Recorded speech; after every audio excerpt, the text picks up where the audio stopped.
1. n of a equal to 4 எனில் n of p of a ஐ காண்க. n of a equal to 4 எனில் n of p of a equal to எவ்வளோன்னு கேட்குறேன். n of p of a equal to எவ்வளோன்னு கேட்குறேன். சரியா? 10ஆவதுல படிக்கும்போது வெறும் மொத்த உறவுகளின் எண்ணிக்கை. இந்த கிளாஸ் படிக்கும்போது அடுக்கு கணங்களின் எண்ணிக்கை அல்லது உட்கணங்களின் எண்ணிக்கை. அடுக்கு கணங்களின் எண்ணிக்கை அல்லது உட்கணங்களின் எண்ணிக்கை. n of p of a equal to equal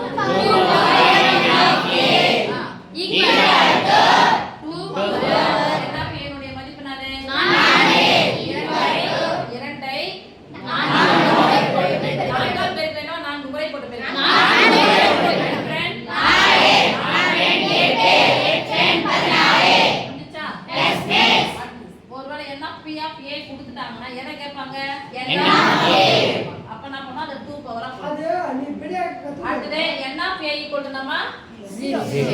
Second one, n of a equal to 0 எனில் n of p of a ஐ காண்க. n of p of a என்பது என்னது? அடுக்கு கணங்களின் எண்ணிக்கை அல்லது உட்கணங்களின் எண்ணிக்கை. 10ஆவது இதுக்கு பேர் என்னது? மொத்த உறவுகளின் எண்ணிக்கை. ஃபார்முலா என்னது? n of p of a equal to 2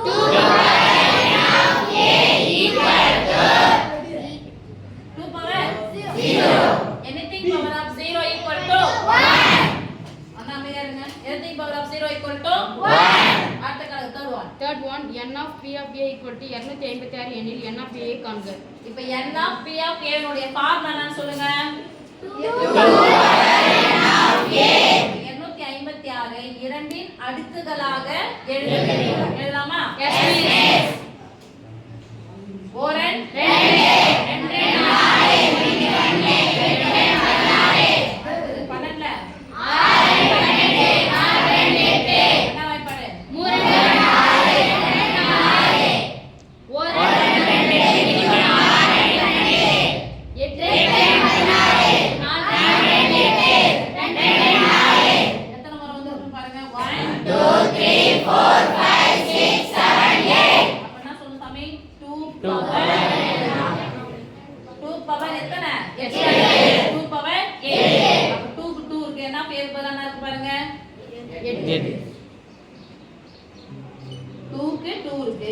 எத்தனை முறை வந்துருச்சு? 6 நாளும் எடுத்து போடுங்க. அப்போ this implies n of a equal to எத்தனைமா? 8. n of a equal to 8.